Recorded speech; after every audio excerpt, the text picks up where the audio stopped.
Hey guys, welcome back to the Wall Street Bull. Anthony here. I hope you're all doing well and staying positive out there. It is never a dull and boring moment in crypto, finance, or the stock market. That is why I love doing daily market updates. Now today is going to be a different kind of video. I'm going to be playing an interview that Brad Garlinghouse did on Bloomberg in Japan, which is absolutely incredible. I absolutely love XRP, Ripple, and the true utility of this project. It is going to be a game changer. They're launching this stable coin very, very soon, and I cannot wait to actually use it and utilize this incredible stable coin. And again, it's going to be a big competitor to USDT and, of course, USDC as well. So it's going to be amazing. Seriously, guys, $2.3 trillion will be the expected market cap of stable coins, which is massive. Now, again, just quickly, Bitcoin's currently trading at 55,235 US dollars today, 2,323 for Ethereum. Again, XRP still in the top 10, guys, at number 7. Currently trading at 53 cents. Bullish as anything, guys. And again, I continue to dollar cost average. Also, my trading bots on 3 commas are actually in profit, which is nice. I've got a multi-bot set up, and I did share that link to the Patreon. If you haven't joined up, go join up to that because you'll get the link to that. You can just copy it straight away. It's making on average, and I am not kidding, just going right now, I did share this in the Patreon, per day, even though the market's a little bit volatile, it's averaging 5.25% on the 7th of September, 9.89% on the 8th of September, 10.33% on the 9th of September today. 10% returns. It's averaging between 5 and 10% return. It's nuts, mind-blowing. Anyway, guys, go join up. Join the Wall Street Bull University because I'm going to be posting up the dividend buys tonight. And again, enjoy this interview with Brad Garlinghouse. Realize the true utility of what we're dealing with here, guys. This is huge. Watch this video. I'll be back tomorrow. All right, guys, stay safe. Peace out. Here with sort of good news, I guess, for people who have been following what you do. You could be launching your stablecoin a bit faster than most people thought. Well, we've always been kind of consistent that we're going to do everything we can to launch this year. Everything Ripple does is in conjunction with regulatory approval, licensing, and so a key issue that we will continue to make sure we are partnered with U.S. regulators before we go live with the stablecoin. We'll first issue it, we expect, in the U.S., but we think there's opportunity for stablecoins globally. And certainly Japan, as you, I think, probably know, they approved some legislation a year ago that came into effect this year.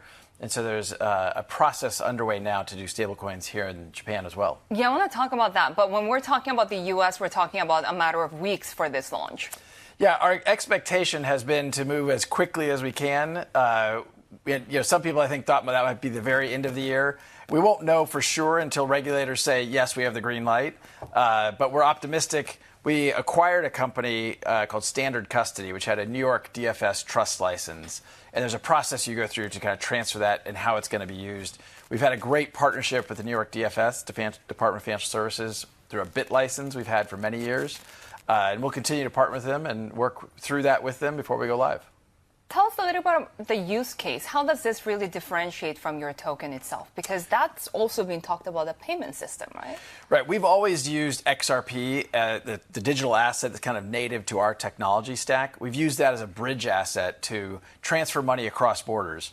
What we have found is that stablecoins, particularly US dollar stablecoins, has gone from a pretty small market to today it's about $170 billion worldwide. And people think that may end up being 2 to 3 trillion in about 5 years. Given Ripple's place in the payments infrastructure, as well as a trusted brand partnering with financial institutions and regulators, we felt like there's an opportunity to enter the stablecoin market as that market continues to grow. We already have used stablecoins in our payment flows for certain corridors, depending upon whether you're going to the Australian dollar or the Philippine peso. Certain corridors, it's more efficient to use a stablecoin at times. So we always use what's best for the customer, and we decided to go live and build our own stablecoin, and excited to get live with that this year. Thinking of building a stablecoin here in Japan, I mean, you said that the regulations here were clearer, but at the same time, is it more of a conservative market, no? You know, I think Japan has been a more conservative market in some ways, but I actually think that in some ways is also really healthy. Japan, more so than some countries around the world, leaned in early to provide regulatory clarity and passed legislation, both about stablecoins, but even further back, I think 2017 or 2018, the FSA here in Japan issued clarity and a kind of a taxonomy, a framework for how different cryptos would be regulated. And that has really allowed, I think, entrepreneurship and investment to thrive here in Japan. Now, as compared to the United States, which has really been behind, certainly Japan and the UK and behind Switzerland, so a lot of countries are leading, and Japan has been in many ways one. That's not to say they haven't been conservative about the regulation, but I think that can be really healthy. As long as there's clear rules of the road, entrepreneurs will work within them. So if you're imagining a stablecoin in Japan, what's the time frame? Well, I think right now Ripple in particular is focused on let's get live with the US dollar stablecoin. Okay. But I think there will be, people will want to hold yen stablecoins, and I think that's only a matter of time. And I think the regulators here in Japan, again, about a year ago, passed some legislation around that, and there's some companies going through the licensing process right now to get live.